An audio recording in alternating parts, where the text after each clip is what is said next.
नमस्कार मेरे प्यारे साथियों, एक बार पुनः आप सभी का त्रिमूर्ति कोचिंग सेंटर यूट्यूब चैनल में स्वागत है। आप सभी का मित्र सोमवीर सिंह एक बार पुनः एक नए टॉपिक के साथ साथियों हिंदी का टॉपिक आज लेकर के चलूँगा और कि ज्योग्राफी, पॉलिटी, मैथमेटिक्स की श्रृंखला आपके साथ चली रही है। साथियों आज का जो टॉपिक है आपको उत्तर प्रदेश शिक्षक परीक्षा जो होगी हमारी यूपी टेट और सी टेट में कम से कम 3 से 4 प्रश्न आपको देगा। अगर आपने एकाग्रता से पूरे मन से सुना तो आपको अवश्य 3 से 4 नंबर प्राप्त हो जाएंगे। साथियों आइए आज का हमारा जो टॉपिक है, सबसे पहले हम हिंदी विषय के बारे में एक सामान्य जानकारी होती है उसको लेकर के चलेंगे। साथियों मैं बता दूं साथियों, कभी प्रश्न आ जाए कि हिंदी की जो लिपि है वो कौन सी लिपि है, तो साथियों हमेशा ध्यान रखिए देवनागरी लिपि है। कौन सी लिपि है साथियों? देवनागरी लिपि। आपको आसानी से याद हो जाना चाहिए। अब यही प्रश्न आ जाए कि हमारा जो हिंदी भाषा है आज हमारे भारत की राजभाषा के रूप में जानी जाती है। वास्तविकता में इसे राजभाषा का जो दर्जा है कब प्राप्त हुआ था, तो 14 सितंबर 1949 को हिंदी को राजभाषा का दर्जा प्राप्त हुआ, न कि राष्ट्रभाषा का। इस चीज़ को ध्यान रखिएगा। आज भारत देश की 2 राजभाषाएं मानी जाती हैं, एक है हिंदी और दूसरी है अंग्रेजी। तो हिंदी जो है हमारे संविधान में वर्णित हुई कब? 14 सितंबर 1949, और 14 सितंबर से ही आज तक हमारा हिंदी दिवस के रूप में मनाया आता जा रहा है और लगातार हर वर्ष 14 सितंबर को ही मनाया जाता है। साथियों बात करें हमारा जो हिंदी भाषा है संविधान के किस भाग में आती है, तो साथियों भाग 17 में राजभाषाओं का वर्णन है, तो भाग 17 में हिंदी भाषा का वर्णन हमें प्राप्त होता है। और यही प्रश्न आ जाए कि किस अनुसूची के अंतर्गत आती है, तो संविधान की जो 2200 भाषाएं वर्णित हैं वो 8वीं अनुसूची के अंतर्गत वर्णित हैं। साथियों आपको ये याद रहना चाहिए। और यदि प्रश्न आ जाए कि हिंदी को किस आर्टिकल या अनुच्छेद के तहत रखा गया है, तो आर्टिकल 343 का में हिंदी का वर्णन हमें प्राप्त होता है। मैं तुरंत इन बिंदुओं को साथियों मेंशन भी कर दिया आप लोगों के लिए, जिससे दोबारा से आपको कुछ मेंशन करने की ज़रूरत न पड़े और लास्ट में आप इसका स्क्रीनशॉट लेकर के इसको हमेशा याद रखेंगे। साथियों यदि यहीं पर प्रश्न बन जाए कि बताइए हिंदी वर्णमाला, क्योंकि वर्णों से ही हमारा पूरा हिंदी का शब्द बनता है। कभी प्रश्न आ जाए कि भाषा की सबसे छोटी इकाई, यहाँ 2 प्रश्न बन रहे हैं साथियों।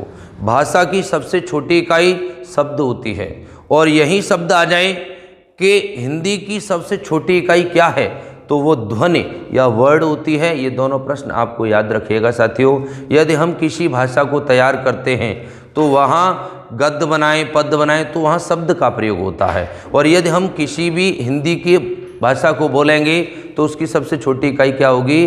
ध्वनि या वर्ड होगी। ये अपने दिमाग में रखिएगा। साथियों बात करते हैं हिंदी के वर्णों की। साथियों आज तक हमने हिंदी के जो वर्ड हैं 52 वर्णों के बारे में अध्ययन किया है, और इसमें स्वर कितने हैं, ह्रस्व कितने हैं, संयुक्त स्वर कितने हैं, दीर्घ स्वर कितने हैं, वो एक एक करके बिंदुवार हम इनको समझते जाएंगे। साथियों तो मैंने मेंशन किया है हिंदी के कुल वर्ड कितने हैं साथियों? 52 वर्ड हैं। और यही प्रश्न आ जाए कि हिंदी वर्णमाला में कुल स्वर कितने हैं, तो स्वरों की संख्या साथियों 11 है। और यही प्रश्न आ जाए कि व्यंजन कितने हैं, तो व्यंजन 33 हैं। अब बात करें ये जो स्वर हैं इनको किस प्रकार से विभाजित किया गया है, क्योंकि यहीं से प्रश्न बन करके तैयार होता है। साथियों हिंदी वर्णमाला में यदि पूछने लगे ह्रस्व कितने हैं, तो ह्रस्व हमारे साथियों 4 होते हैं, अ, ए, ओ और ए। इन्हीं को हम मूल स्वर के नाम से भी जानते हैं। तो याद रहेगा ह्रस्व कितने होते हैं? 4 होते हैं, अ, ए, ओ और ए। मेरे साथ बोलते जाइएगा जिससे आपको याद बना रहे। साथियों आप भूलेंगे नहीं, क्योंकि आपने देखा है जब छोटा बच्चा होता है तो उसको पहाड़े याद कराने होते हैं तो बार बार वो उनका रिपीटेशन करता है और वो जल्दी याद हो जाते हैं। उसी प्रकार कोई भी सब्जेक्ट यदि हमें अच्छे से तैयार करना हो, यदि मैथ करना है तो वो लिख करके तैयार करिए, और यदि कोई भी भाषात्मक सब्जेक्ट हो तो उसको उच्चारण के माध्यम से याद करिए, क्योंकि जब हमारा मनन होकर के आत्मसात हो जाता है तो वो हमेशा हमारी परमानेंट मेमोरी के अंतर्गत आता है। क्योंकि साथियों मन की 3 अवस्थाएं होती हैं, सिगमंड फ्राइड ने भी बताया था आपको, चेतन मन, अर्धचेतन मन और अचेतन मन। हम कोई भी चीज़ सीखते हैं वो मन की चेतन अवस्था में आता है, परंतु कुछ समय पश्चात वो अचेतन में चला जाता है। अगर हम उसको आत्मसात कर लें तो वह पुनः चेतन मन में आ जाता है। ये जानकारी आपको अवश्य होनी चाहिए। तो इसी प्रकार मैंने बताया कि हमारे हर्ष कितने हैं साथियों? 4, अ, ए, ओ, र। इन्हीं को हम मूल स्वर के नाम से जानते हैं। और यदि हम बात करें संस्कृत भाषा में तो इनकी संख्या 5 हो जाती है, क्योंकि वहाँ लृ का भी हमें ज्ञान हो जाता है साथियों। किसका? लृ का भी ज्ञान हो जाता है। यदि बात करें साथियों दीर्घ स्वर कितने होते हैं? अब हर्ष को छोड़ दें, बाकी 7 हमारे दीर्घ स्वर होते हैं, परंतु यहाँ भी एक प्रश्न बन जाता है। कभी 4 ऑप्शन दिए हों और बात करें वो संयुक्त स्वर की, तो साथियों दीर्घ स्वर में कुछ संयुक्त स्वर भी होते हैं। क्योंकि वीडियो की परीक्षा में यह प्रश्न आया तो बच्चे ज़्यादातर कंफ्यूज हो गए थे, इसलिए इन बेसिक जानकारियों को बड़े दिमाग में रखिएगा। क्योंकि दीर्घ स्वर जो होते हैं आ, ई, ऊ, ए, ऐ, ओ, औ, ये हमारे दीर्घ स्वर होते हैं। परंतु साथियों ये मुख्यतः दीर्घ होते हैं, परंतु ये चारों ए, ऐ, ओ, औ ये हमारे संयुक्त स्वर होते हैं। और संयुक्त स्वर कैसे बने ये भी समझिएगा। अगर बात करें हम ए की, क्योंकि जब हम गुण संधि का अध्ययन करते हैं तो साथियों वहाँ पर अ और ए मिलकर के ए बन जाता है। क्या बन जाता है? ए। इसी प्रकार हमारा अ और ए मिला तो क्या बना? ए। ए, ऐ, ओ, औ ये हमारी क्या है? संयुक्त स्वर। अब ऐ कैसे बनता है? तो अ के साथ ए मिलाने पर ऐ बन जाता है। और यदि बात करें ओ की तो अ प्लस ओ बराबर ओ बन जाता है।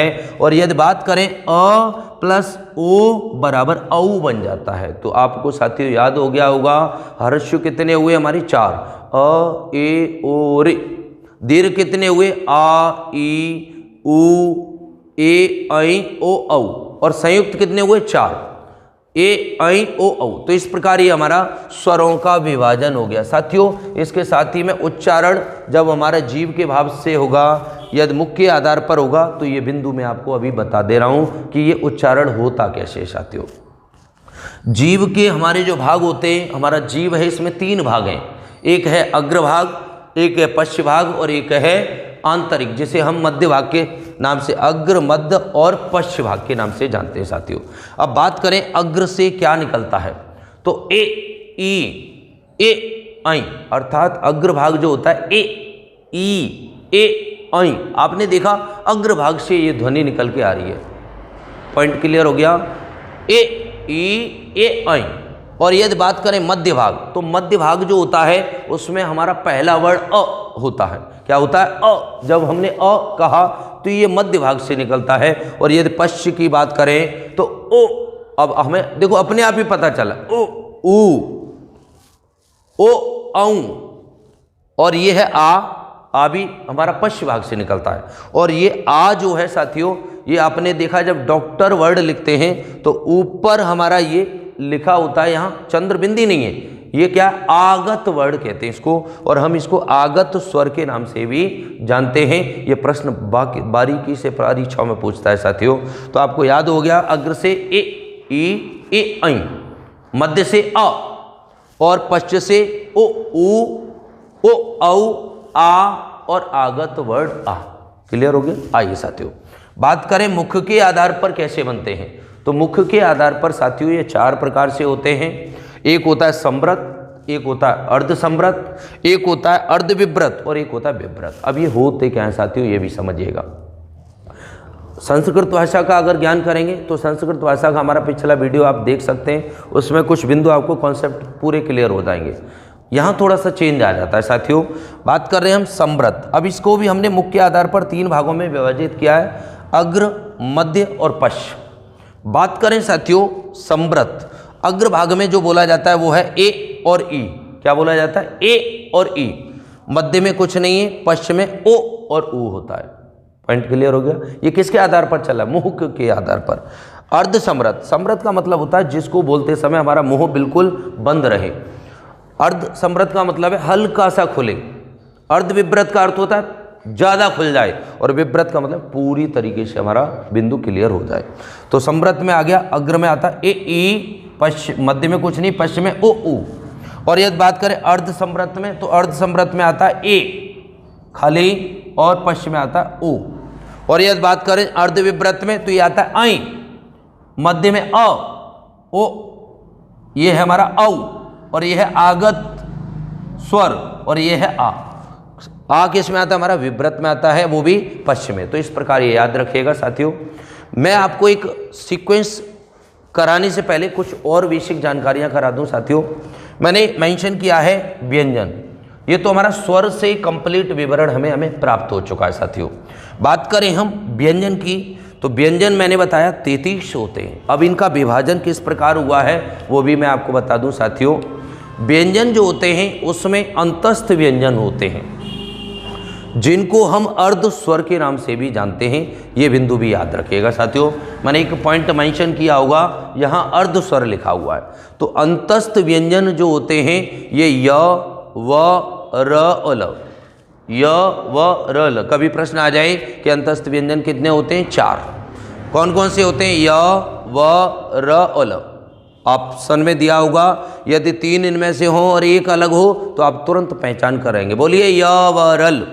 आइए साथियों, उस व्यंजन की बात करें तो ये होते हैं हमारे, इनको अगर संस्कृत की भाषा में लेके चलें तो इनको सल प्रत्याहार में रखा जाता है, और ये होते हैं स और ह। मतलब तीनों सा, एक दंतव्य सा, एक तालव्य सा और एक मूर्धन्य सा, और एक है हमारा ह। ये हमारे ऊष्म व्यंजन के नाम से जाने जाते हैं। और साथियों संयुक्त व्यंजन कितने होते हैं? ये भी 4 होते हैं। कौन कौन से होते हैं? छे, त्र, ज्ञा और स्र। अब 6 क्या कैसे बनता है? क प्लस मूर्धन्य सा और प्लस आ। ये आपको हलंत दिखाई दे रहा है, इससे ये पता चल रहा है कि अर्ध स्वर है। क्या है ये? आधा है। हलंत का अर्थ होता है आधा। तो 6 कैसे बना? क प्लस स प्लस अ। त्र कैसे बना? त प्लस र प्लस अ। ज्ञ कैसे बना? ज प्लस य प्लस अ। और स्र कैसे बना? स प्लस र प्लस अ।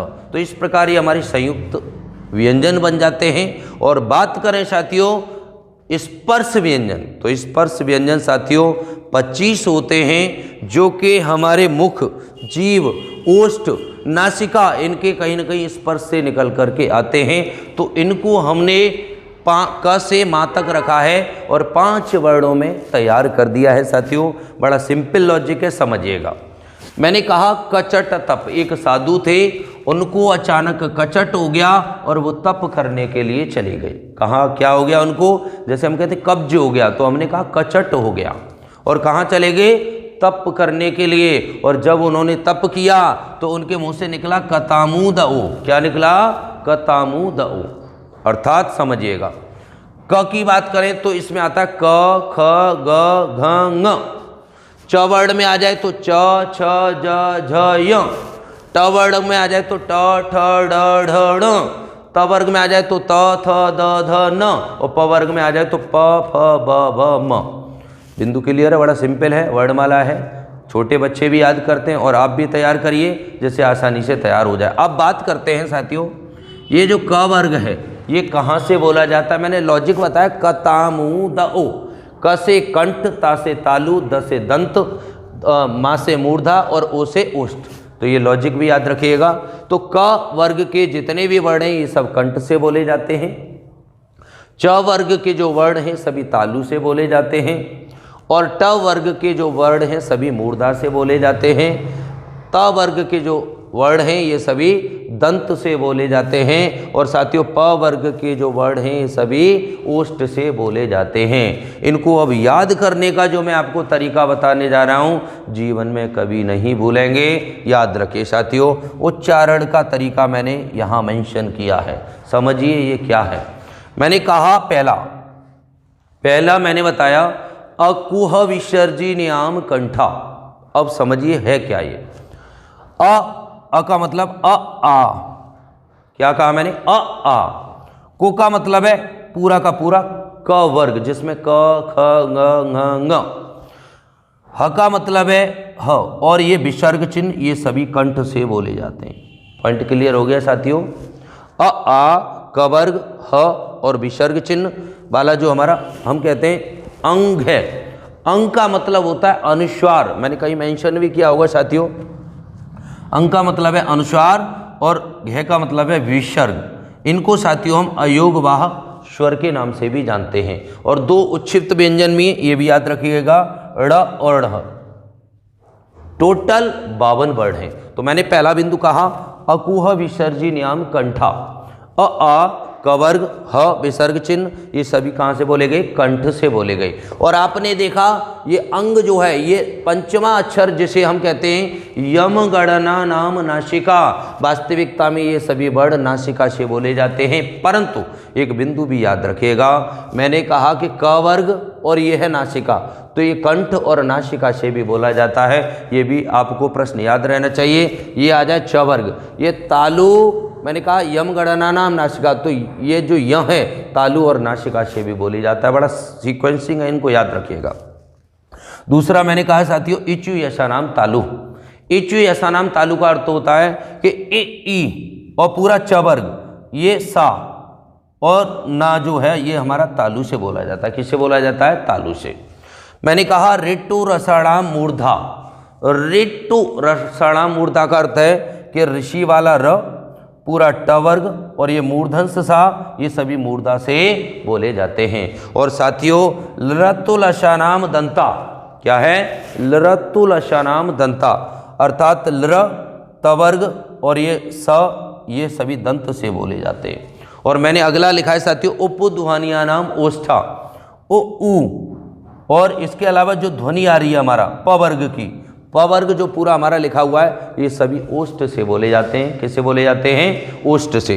और लास्ट में साथियों मैंने लिखा है यम गणना नाम नासिका, अर्थात जो पंचमा अक्षर होता है ये नासिका से बोला जाता है। अगर ईमानदारी से अगर आप इसको सुनेंगे तो हर बिंदु आपका क्लियर हो रहा होगा साथियों। तो यम गणना नाम नासिका। और अगला जो है साथियों ये लिखा है अद्वैतो कंठ तालु, अर्थात यहाँ से ये पता चलता है ऐ जो होता है ये कंठ और तालु से बोला जाता है। ओ द्वैतो कंठोष्टम, अर्थात ओ औ जो होता है कंठ और ओष्ठ से बोला जाता है। और वकारस्य दंतोष्टम, अर्थात जो हमारा य व रल वाला जो व है ये हमारा दंत और ओष्ठ से बोला जाता है। साथियों ये वर्णमाला के बहुत ही महत्वपूर्ण प्रश्न हैं जो परीक्षाओं में हमेशा आते रहते हैं। और इस बार भी कम से कम 2 से 3 प्रश्न या 4 प्रश्न आपको यूपी टेट परीक्षा में अवश्य प्राप्त हो जाएगा। साथियों एक बार मैं आप लोगों को माहेश्वर सूत्रों को और अवगत करा दूं, क्योंकि संस्कृत भाषा में बहुत ही इंपॉर्टेंट टॉपिक है साथियों। माहेश्वर सूत्र जिन्हें शिव सूत्र के नाम से जानते हैं, एक बार सुन लीजिएगा, कभी जीवन में नहीं बोलेंगे साथियों। बोलिए अ ए ओड़, रेल रख, ए ओड़, ए ओच, हय भरट, लड़, यम गणनम, झवय, गणदस, जब गणदस, खप छटत चट तव, कपय, ससर और हल, ये 14 माहेश्वर सूत्र हैं जिसके तैयार वो 2 क्वेश्चन ले गया संस्कृत के साथियों। बस तैयार होने चाहिए, ये ध्यान रखिएगा। मेरे प्यारे साथियों आप मुझसे जुड़े हुए हैं, काश थोड़ा सा लाइक और शेयर भी कर दिया करें तो और आनंद आ जाएगा साथियों। इसीलिए आप सभी से पुनः गुजारिश, एक बार लाइक और शेयर अवश्य लगा दीजिएगा साथियों। धन्यवाद साथियों, बहुत बहुत धन्यवाद।